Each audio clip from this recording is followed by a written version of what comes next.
H&M is betting on AI. They're creating digital clones of their models. Fashion site The Business of Fashion shared pictures of these AI doppelgangers, and they look super real. How will H&M use them? Social media ads, short videos? It's not clear yet. And they're not the first to dip into the technology. Levi's and Mango have already used not just digital clones, but fully AI-generated models and got major backlash. Why do people hate this idea? Couldn't it be a good thing?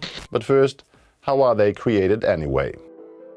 H&M's digital clones are based on real models. It'll work something like this. To create the digital doppelgangers, they take tons of pictures, in motion from different angles and in different lighting. All those images are then used to build a digital version of the model. Now, H&M can put them in any outfit, anytime. Other companies go fully AI, no real models at all. Just upload a product photo, pick a model and a background, and let AI do the rest. With these tools, we could all quickly create fashion ads that look like real model shoots. Possibilities seem endless. Some see this as a positive. The appearance of virtual models can easily be tailored to the target audience. Brands can change body types, skin tones, even ages, to help you imagine how clothes might look on you. AI models have tremendous potential to really talk to the consumer in a very specific and persuasive way, because they can look very similar to themselves, the consumer in themselves, or a family member, a trusted friend. When it comes to digital clones, human models might also benefit. They can let their digital clone do the work and therefore need to travel less, all while still getting paid. So if virtual models are so great, why are people so upset about them?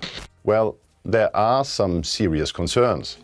Companies that offer AI solutions for fashion labels say they promote diversity. But critics argue that brands should just hire diverse human models, because the people profiting might not be diverse. One example, artist Cameron James Wilson used AI to create the virtual model Shudu, a black woman.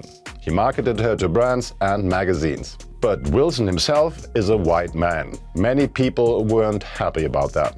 Also, AI-generated models might alienate us as consumers. I think very soon, if not right now, we as consumers feel really frustrated because we're not sure that image, that video, that recording of a voice, it's actually authentic. It's almost impossible to discern what is real and what is fake, at least for the average consumer.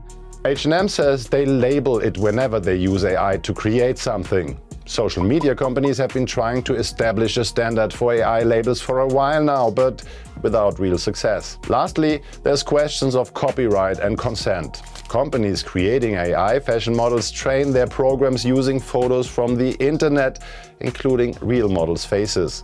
Were they asked? Were they paid? Probably not. And even if it's a digital clone, who owns the rights to use it? The model, the brand, or the agency that built it? H&M says they'll do it the right way. The fashion giant said the models themselves would own their digital clones. They get paid every time their AI twin is used, and that they could potentially also use it to work for other brands. Workers' rights group Model Alliance said that this must be reinforced with meaningful protections. New York, for example, recently passed a bill aimed at protecting models.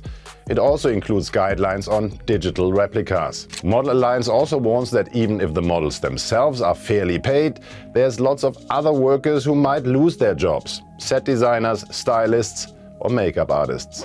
What do you think about digital models? Let us know.